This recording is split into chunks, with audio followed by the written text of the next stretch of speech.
más minucioso o de alguna manera más profesional, ¿no? Exactamente. Ahora bien, pasemos al siguiente punto. Este punto es como muy genérico, ¿no? El importante es esto, que son las leyes de las procuradurías. Aquí hay un dato muy interesante, porque recuerden que en el estado de Jalisco, el Instituto Jalisciense de Ciencias Forenses no depende directamente, en este caso, de la Fiscalía. Es un organismo público descentralizado del gobierno del estado, con personal jurídica, patrimonio propios que él se maneja como él quiere, de cierta forma, obviamente, en todo lo establecido de la norma.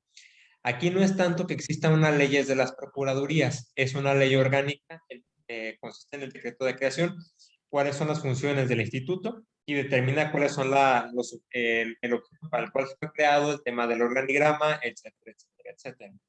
Sin embargo, recordemos que hace aproximadamente 2021, casi 25, 26 años, el Instituto Jalisciense de Ciencias Forenses dependía directamente de la Procuraduría del Estado. O sea, si bien es cierto, actualmente ya no lo contempla como tal, anteriormente sí lo era. ¿A qué se vino a dar esta segregación de la Procuraduría y del Instituto? La independencia en cuanto a su forma de resolver, porque si formaban parte del órgano que solicitaba la investigación y todavía es el que lleva a cabo el ejercicio de la acción penal de manera monopólica, pues prácticamente se buscaba que se inclinara la balanza hacia la persona que iba a acusar. Emitir un dictamen a modo, Ajá. prácticamente. Digo, creo que esto ya lo hemos platicado con ustedes o no con ustedes. No, es que lo vi en el video. Ah. Eso veo. Ok. Si bien es cierto, este tipo de circunstancias anteriormente generan mucho conflicto. En el estado de Jalisco no depende, pero hay muchos estados de la República donde sí dependen los institutos de dictaminación pericial, siguen dependiendo completamente de las procuradurías. Aquí en el estado de Jalisco fue uno de los pioneros en segregar esa parte cuando se hizo el cambio de administración. Fue en el periodo de no fue Francisco, fue ¿cómo se llama el gobernador? ¿Qué? ¿Alberto Cárdenas o...? Exacto, sí, Alberto Cárdenas. De hecho, Alberto Cárdenas, algo de lo que debe de reconocer, fue que muchas de las reformas fue para desconcentrar y segregar los cotos de poder, porque recuerden que también fue el quien creó el concepto de la Judicatura del Estado de Jalisco. Segregó la parte administrativa de la parte judicial respecto al Supremo Tribunal de Justicia, porque anteriormente también el Supremo Tribunal de Justicia era quien controlaba tanto las asignaciones de jueces, secretarios, ellos daban nombramientos, etc, etc, etc.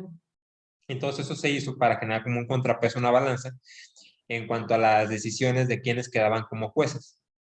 Si bien es cierto, el presidente del consejo siempre va a ser un magistrado, también lo es que en las reformas que se han venido dando hay consejeros ciudadanos y consejeros con carrera judicial, también lo es. Pero regresando al tema del instituto, sí fue un gran avance porque a final de cuentas, ahora sí garantizaba de cierta forma una justicia imparcial o que se te juzgara de forma imparcial. Ya no tiene compromisos en este caso, en este caso el perito que va a emitir el dictamen con el agente del Ministerio Público directamente con la Procuraduría, porque anteriormente únicamente los afectaban de que no se te olvide quién te paga, ¿no? De quién dependes y para quién trabajas. Actualmente ya no. Actualmente el instituto, independientemente de que tiene obligación o se firman convenios, porque se tienen que firmar convenios de colaboración para trabajar con las dependencias públicas, porque no solamente es el hecho de que tú como instituto tengas la obligación de prestarle o brindarle el servicio a cualquier dependencia pública que llegue a requerir un dictamen, sino que al ser un organismo público desconcentrado, obviamente tú tienes tus propias formas de ingresos. En este caso, tú cuando generas el convenio, el instituto te brinda el servicio, pero tú pagas una factura o pagas, tu dependencia pagas porque el instituto te emite ese dictamen. Para los únicos casos de excepción donde no pagan dependencias dictámenes son, por ejemplo, en materia laboral, que es un convenio de colaboración y tienes que acreditar efectivamente que cuentas con, en este caso se presume que el trabajador cuenta con escasez de recursos y el instituto está obligado a brindarte el servicio de forma gratuita. Segundo, en el tema obviamente de los procesos penales, que prácticamente a la Procuraduría no le cuestan la prestación de servicio porque es parte de sus funciones y su obligación. Sin embargo, si tú llegas a requerir un crédito de forma particular, tú puedes solicitarlo que al instituto que te brinden un crédito para que tenga algún tipo de intervención y en su momento poder presentar ese dictamen, porque también emiten dictámenes a particulares. Puedes emitir un dictamen de causalidad vial, un avalúo, X o Z, independientemente, aunque no lo requieras para un proceso jurisdiccional, puedes solicitar que el instituto te brinde esa prestación del servicio. Obviamente te cobran como cualquier crédito, no tan caro. Obviamente es un precio mucho más asequible que los créditos particulares que están registrados en el caso de la lista del Consejo de la Judicatura, pero siguen brindando ese servicio. Aunado a ello, tiene otras fuentes de ingresos, como cuál sería otra fuente de ingresos del instituto. Las cartas de policía. ¿Saben cuánto implica en dinero las cartas de policía al año? ¿Cuánto? ¿Cuántos se imaginan? ¿Aprox? Unos pequeños millones, unos pequeños. ¿Cuántos son pequeños? Yo creo unos 100,000 millones.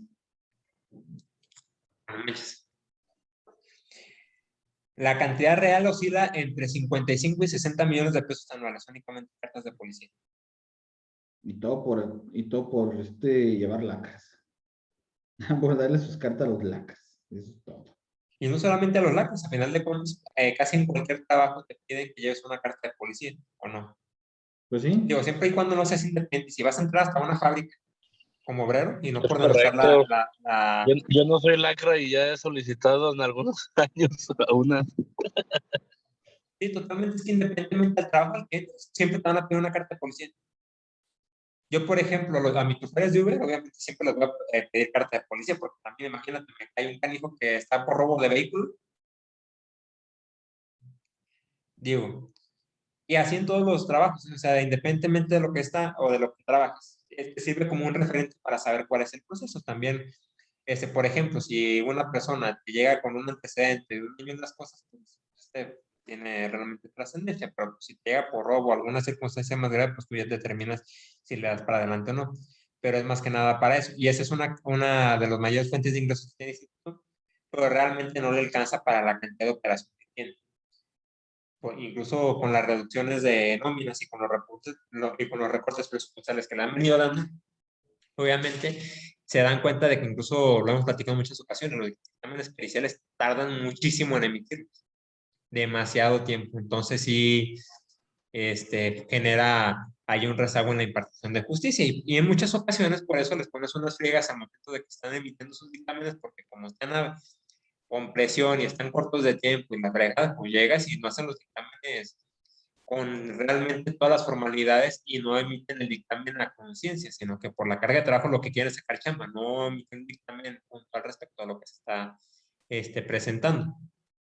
Se los digo porque me ha tocado ver muchos dictámenes que, híjole, o sea, tienen demasiadas deficiencias en la redacción, en su integración, y pues les pones al momento unas friegas durísimas a los peritos porque ni siquiera terminan de revisar la información, no traen el tema a la mano para empezar a contestar. ¿Sí? ¿Algo más quieren encontrar respecto a las leyes de las procuradurías? Digo, esa era realmente la trascendencia de este punto. Actualmente en Jalisco no aplica, en otros estados sí, donde viene contemplada el apartado del Instituto de Dictaminación Pericial. En cada una de las procuradurías, pero aquí no dependemos de las procuradurías ni contempla nada con respecto a los dictámenes periciales, ni dentro de la ley orgánica de la Fiscalía General del Estado, ni dentro de su reglamento. ¿Va? Ok. ¿Alguna duda? No. ¿Alguna aportación adicional? Maestro, yo tengo una duda. Entonces, aquí en Jalisco dice que nada más van a regirse por ¿cuál ley me decía? La ley orgánica del Instituto Por Jalisciense de Ciencias Forenses. Es el decreto de creación prácticamente del instituto. El instituto, ok. Porque yo había puesto que la ley orgánica de la Procuraduría General de la República, el reglamento de la ley orgánica de la Procuraduría General de la República y la ley orgánica de las Procuradurías General de cada estado, pero igual si usted dice que nada más, entonces vamos a enfocarnos a la del instituto. Pues realmente la orientación de este punto o de este punto en específico era más que nada determinar dónde se encuentran regulados los institutos, no el instituto, sino los institutos, las direcciones de dictaminación pericial, porque en las procuradurías así lo contemplan. Ya no viene, no es como aquí en Jalisco, como les comentaba, no en todos los estados las áreas de dictaminación pericial dependen directamente de las fiscalías o de las procuradurías, como les gustan decir, sino que en Jalisco es un organismo público descentralizado, con personalidad, patrimonio, jurídicos propios. Él se rige por sus propias normas y no depende directamente de la Procuraduría. En la Procuraduría General de la República o la Fiscalía General de la República, como gusten decirles, sí hay un área de dictaminación pericial y sí viene contemplado en su ley orgánica, en sus reglamentos de la Fiscalía, el área de dictaminación pericial. Aquí en Jalisco no. Hay otros estados donde sí lo tienen, que siguen dependiendo de las fiscalías o de las procuradurías, que es lo que les comentaba hace un momento, pero hay otros estados donde ya no, o sea, ya son institutos completamente autónomos. Precisamente las modificaciones que se han venido dando para ir desconcentrando los institutos de las procuradurías es lo que comentamos al principio o que comentaba David al inicio de la sesión. El hecho de que no se emitan dictámenes a modo y que no tenga una injerencia, porque al final de cuentas, quien te está acusando es quien está emitiendo el dictamen pericial. Un perito que trabaja para la dirección de dictaminación pericial de una procuraduría, ¿crees que va a emitir un dictamen en contra que no abone a la investigación de lo que está haciendo el agente del Ministerio Público específicamente respecto a ese sujeto?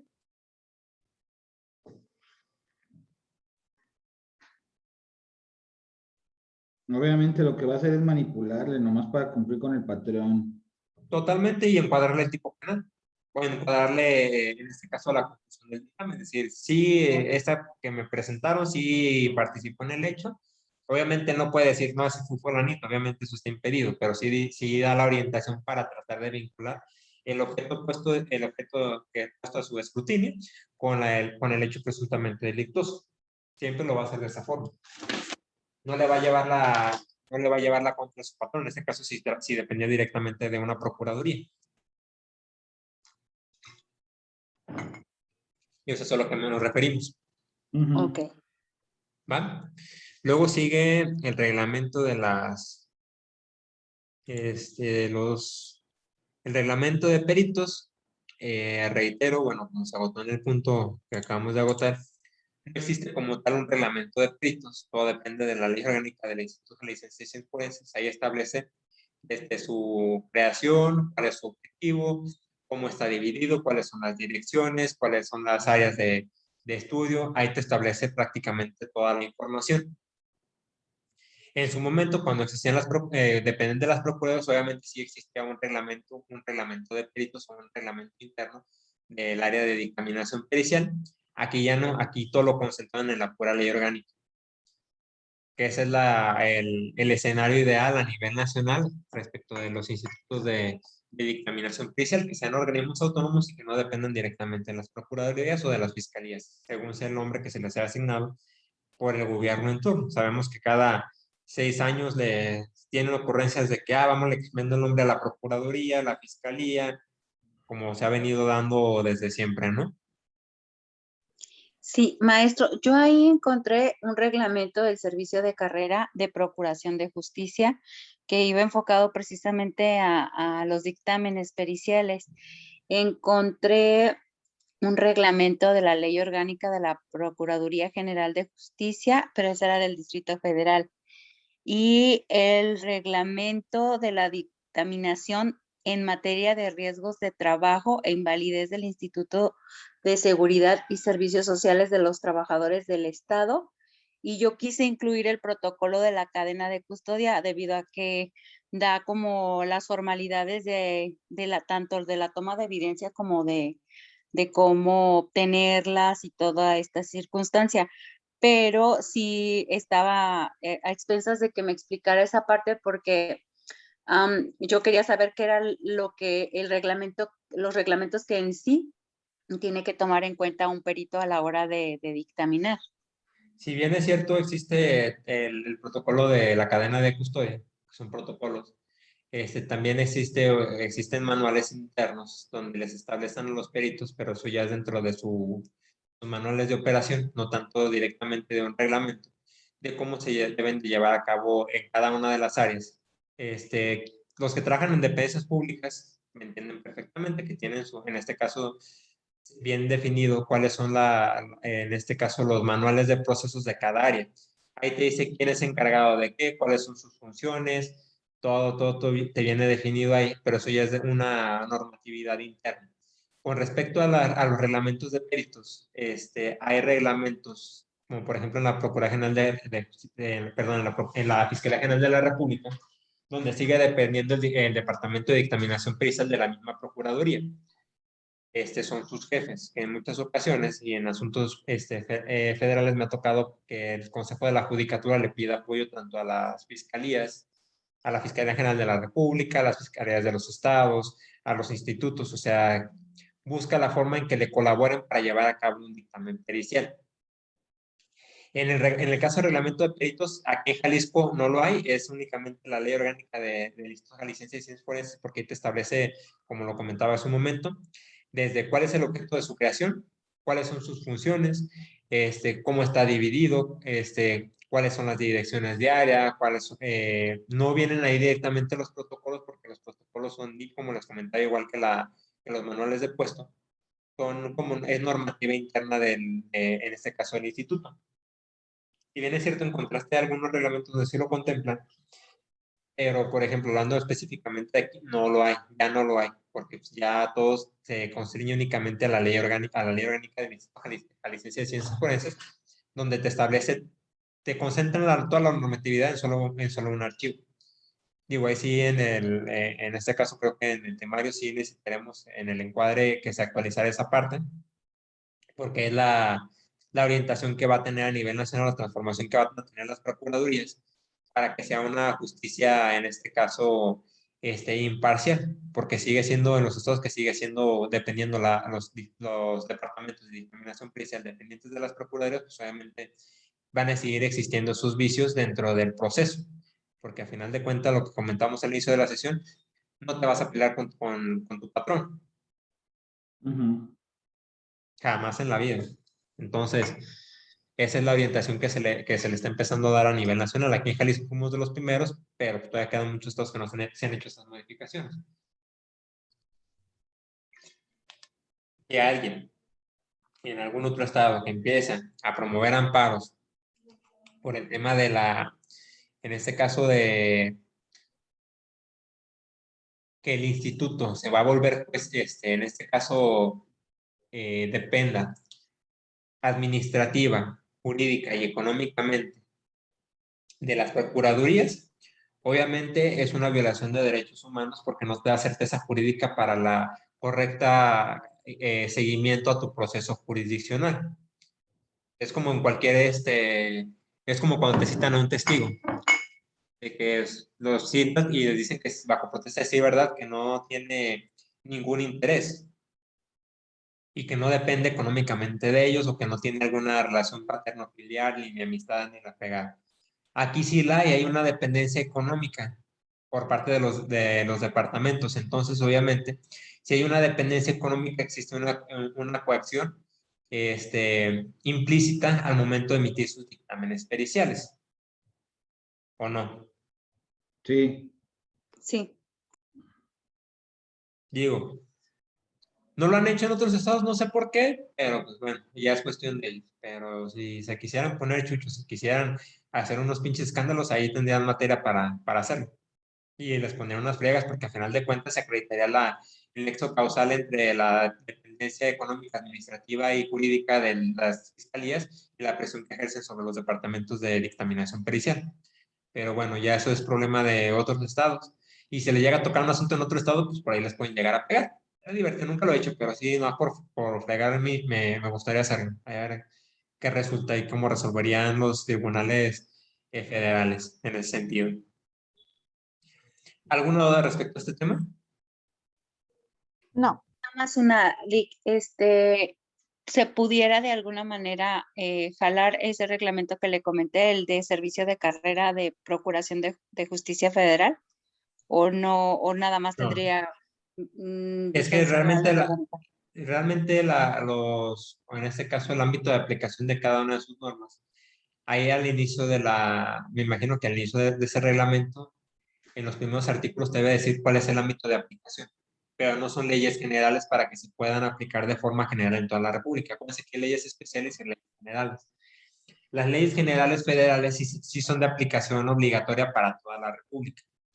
Las leyes especiales no todas son de aplicación. Por ejemplo, las leyes especiales federales, o por ejemplo, en este caso, el Código Civil Federal, pues realmente únicamente su ámbito de aplicación es en la Ciudad de México, en este caso en cada una de los municipios, por decirlo de cierta forma, de la Ciudad de México. Aquí no, aquí tenemos nuestro propio código civil y código de procedimientos. Hablando en el Código de Comercio, ahí sí existe jurisdicción concurrente. Ahí sí te da la factibilidad para que tú puedas llevar tu proceso tanto en un juzgado del fuero común como en un juzgado federal. Tú puedes llevar tu paga de 3,000 pesos y tramitar tu juicio tu juicio, bueno, en este caso sería, por ejemplo, tu temita del pagaré, tu acción, la puedes tramitar tranquilamente en un juzgado federal y te la van a admitir. O puedes llevar tu pagaré de 3,000 pesos a que eso es judicial estatal y también te la van a admitir. No tienen una limitante porque son leyes generales. Hay leyes que sí son aplicables en toda la República, hay leyes que no. Pues te comento, al principio del reglamento te va a decir cuál es el ámbito de aplicación de esa norma general, o no norma general, de esa norma federal, perdón.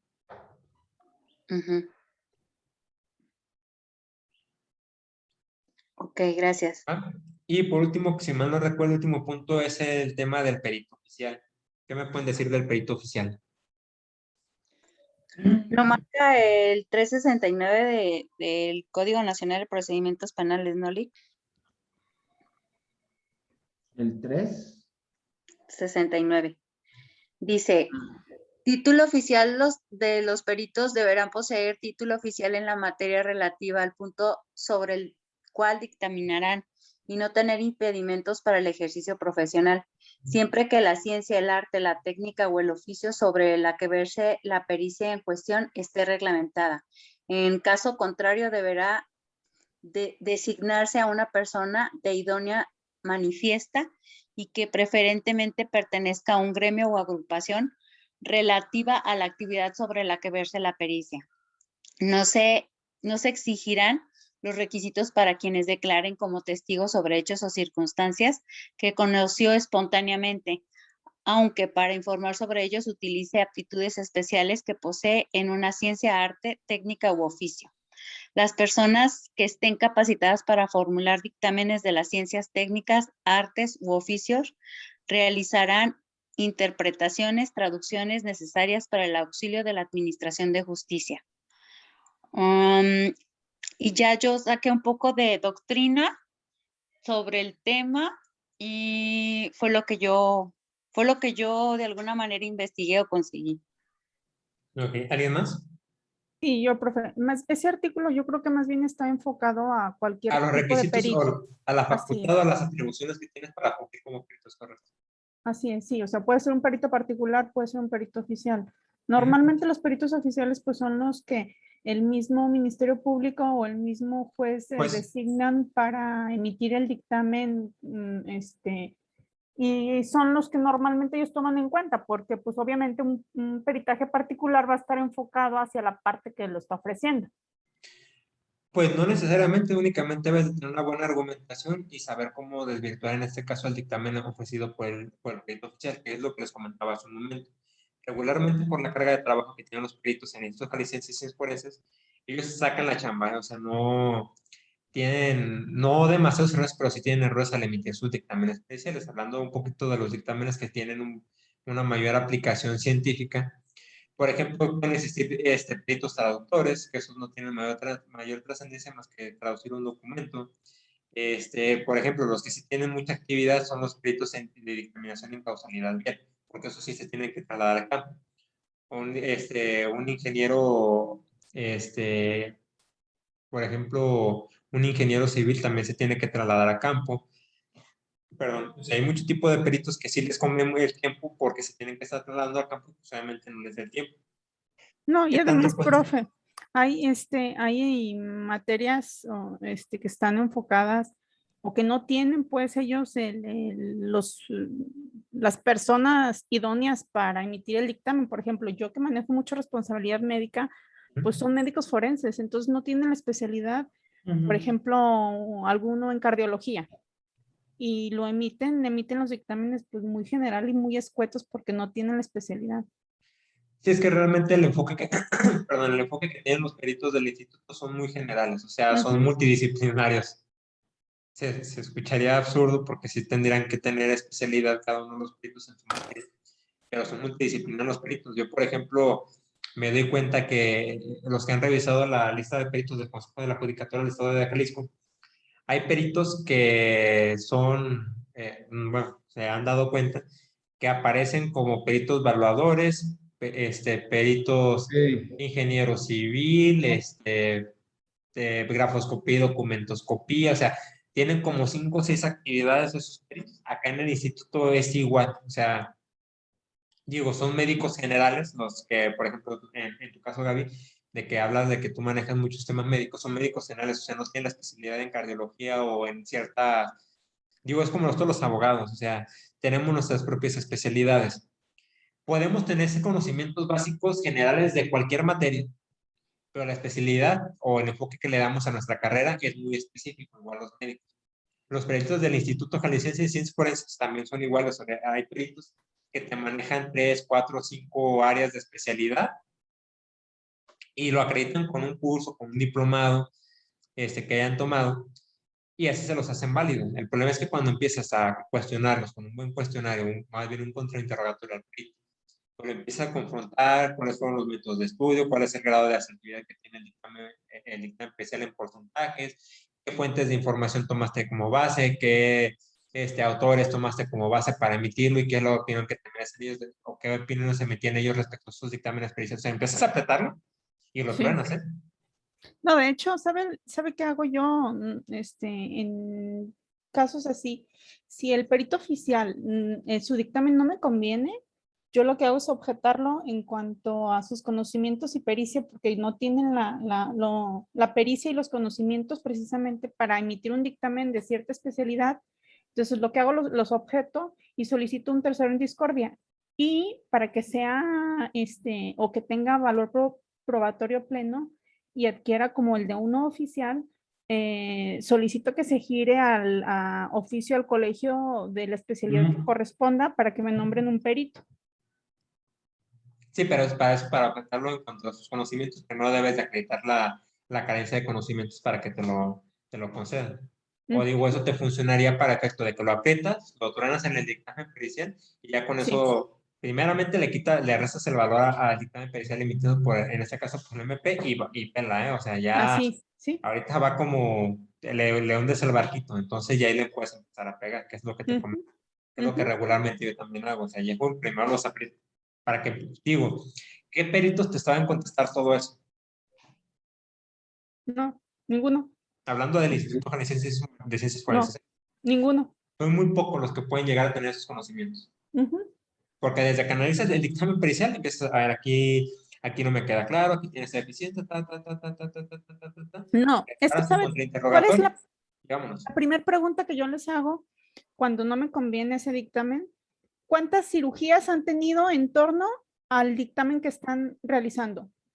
Ninguna, porque no tienen. Ujú, así Sí, es. totalmente.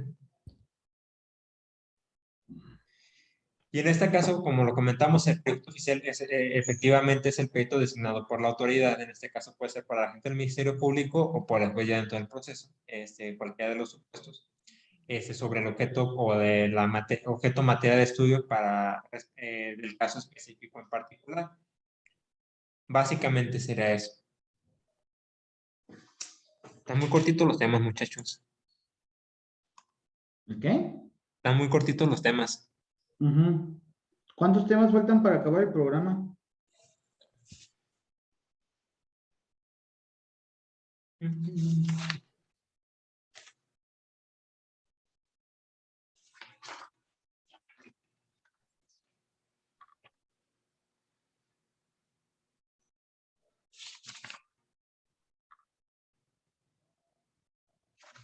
2.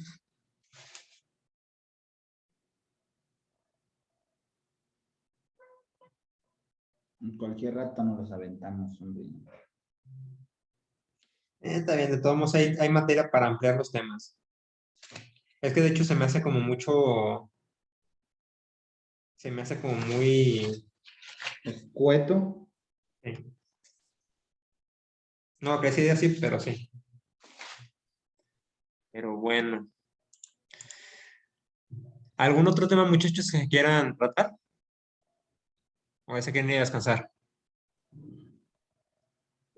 Pues Vamos a desayunar ya. ¿O ya es comida? Ya es comida.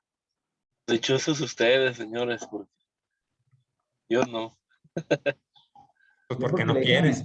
yo porque le dije a mi esposo, me traes de desayunar o me divorcio, y sí me trajo. Que se Ustedes que echa- tienen esposa, uno que vive solo y sin nada que preparar. Bueno, pues, Yo pues, también. Lo único, bueno, no les voy a decir porque estaba grabando, pero bueno. es lo malo de ser guapo. Sí, yo también vivo solo, o sea, y digo, por eso tengo chance de dar clases los fines de semana. Dígale, y me hago de desayunar, ¿no? Que tú. Ah, yo compro, no manches, o sea, para eso trabajo. Y aparte me sale más caro comprar despensa que comprar comida ya preparada. A mí que vivo solo. Sí, de hecho, Porque mucha comida se se me echa echa a a perder. perder. Ujú. Sí, Correcto. coincido contigo. El año No, y no pasado, siempre hay chance de cocinar, ¿verdad? yo Sí, siempre totalmente. yo cuando viví solo, le decía a mi esposa que me cocinara y ya me dejaba para toda la semana. Dichoso tú. Gran Yo no soy tan diferencia. agraciado. Es que antes de casarme fui a ver cómo estaba la onda de vivir solo para ver los gastos y compramos la despensa y hacía toda la semana para comer y ya.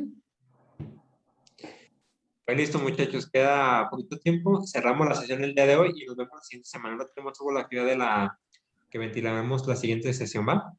Dale, demos gracias a Dios. Gracias. Nos vemos, Gracias, muchachos. maestro. Buen Excelente fin día. de Gracias. semana. Hasta Bye. luego.